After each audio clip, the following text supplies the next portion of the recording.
लाडली बेटी बनी सबके लिए बोझ। कविता अपने माता पिता की बहुत लाडली थी। 3 बड़े भाइयों की बहन थी। कोई भी चीज मांगने पर उसी वक्त सामने हाजिर हो जाती थी।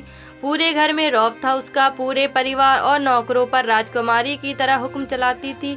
कविता स्कूल में भी पूरा रौब था उसका। बड़े घर की लाडली जो थी वह ऐसे ही उसने कॉलेज में दाखिला लिया। उसके ठाट बाट बड़ी गाड़ी में आना जाना, हर दिन नया फैशन देख हर कोई उससे दोस्ती करना चाहता था।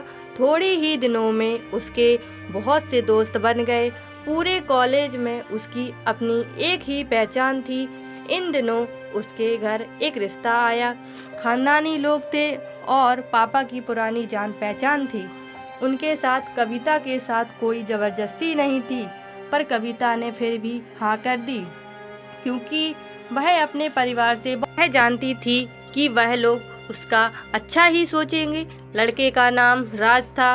राज काफी पढ़ा लिखा और समझदार लड़का था। ससुराल वाले भी बहुत अच्छे थे। ससुराल में कविता की जगह वैसी ही थी जैसी कि मायके में। कोई भी कार्य कविता की सलाह के बिना नहीं होता था। सबकी लाडली बहू बन गई थी वह। फिर उसके घर एक बेटे का जन्म हुआ।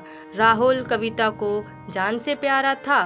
पोता पाकर ससुराल वाले तो फूले नहीं समाते थे। कविता कभी कभी सोचती कि उसकी किस्मत कितनी अच्छी है। उसका हर अपना उसे कितना प्यार करता है। चाहे जीवन में कैसा भी समय आए, अपने हमेशा मेरे साथ हैं। मैं कभी अकेली नहीं हो सकती। कितनी खुशकिस्मत हूँ मैं। पर शायद कविता की खुशियों को उसकी अपनी ही नज़र लग गई थी।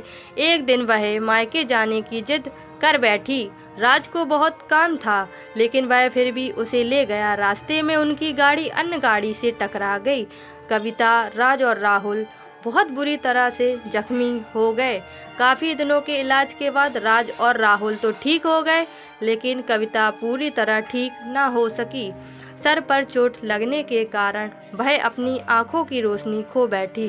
अब कविता की किस्मत जैसे उल्टे पांव चलने लगी।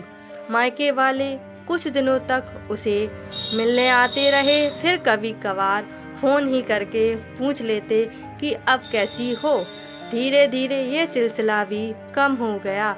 ससुराल वालों की सहानुभूति भी कम होने लगी। घर में किसी को पास बैठने के लिए कहती तो जवाब मिलता, बहुत काम है, अब तुम ही हाथ नहीं बटा सकती। राज भी चिड़चिड़ा हो गया था। बस राहुल ही था उसके साथ, जिसके साथ हंसते खेलते उसका वक्त गुजरता। एक दिन कविता के हाथ से कुछ सामान गिर गया, जिसकी वजह से राहुल को हल्की सी चोट लग गई। कविता के सास ससुर ने राहुल को उससे अलग कर दिया कि कहीं उसके न देखने की वजह से बच्चे का कोई नुकसान ना हो जाए। कविता अंदर से टूट चुकी थी। एक दिन उसने सबके सामने मायके जाने की इच्छा रखी, तो राज उसे तुरंत मायके छोड़ आया, जैसे कि वह भी यही चाहता था। लेकिन राहुल को उसके साथ नहीं भेजा गया। कविता कभी राहुल से दूर नहीं रही थी, पर अपनी कमी के कारण उसने ज़्यादा बहस नहीं की। कविता को लगा कि वह 3-4 दिन वहाँ रहेगी तो थोड़ा हवा पानी बदल जाएगा, क्योंकि वह कितने दिनों से कहीं भी बाहर नहीं गई थी।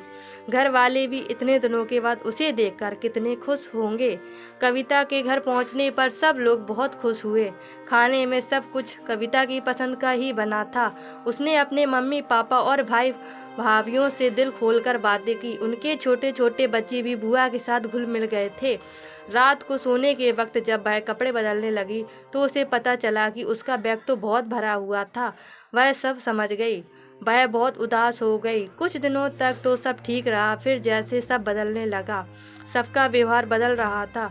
वह लोग जैसे थक चुके थे उससे। सब लोग घुमा फिरा कर पूछने लगे कि राज कब आ रहा उसे ले जाने। वह बहाना बना देती, जबकि वह जानती थी कि उस घर में अब उसके लिए कोई जगह नहीं। कविता से चलते वक्त कुछ न कुछ नुकसान हो जाता। थोड़ी बहुत टोका टाकी उसे सुनाई देती, वह टाल देती। एक दिन उसके हाथ से लगकर एक कीमती फूलदान टूट गया। छोटी भाभी ने बहुत हंगामा मचाया। कविता के माता पिता रोज रोज के झमेलों से तंग आ गए थे। उन्होंने राज को खुद से फ़ोन कर दिया। राज कविता को अपने घर ले गया। कविता को अपने परिवार वालों से ये उम्मीद न थी। जिस कविता ने कहे बिना घर में एक पत्ता भी नहीं हिलता था, उस घर के लिए वह अब बोझ बन चुकी थी। राज के साथ ससुराल आते वक्त वह बहुत खुश थी, क्योंकि वह अपने घर जा रही थी, अपने जिगर के टुकड़े राहुल के पास। परंतु यह खुशी भी कुछ पल की ही थी। सारा बंदोबस्त पहले ही किया गया था। कविता को सीधे ऊपर वाले कमरे में पहुंचा दिया गया। राहुल से दूर रहने की सख्त चेतावनी दी गई। एक काम वाली लता को उसकी जिम्मेदारी सौंपी गई, जो उसके खाने पहनने जैसी ज़रूरतों का ध्यान रखती। कविता ज़्यादातर चुप ही रहती। कभी कभी कामवाली लता से थोड़ा बतिया लेती। उसके जरिए राहुल का पता चल जाता। सबकी लाडली बेटी और बहू सब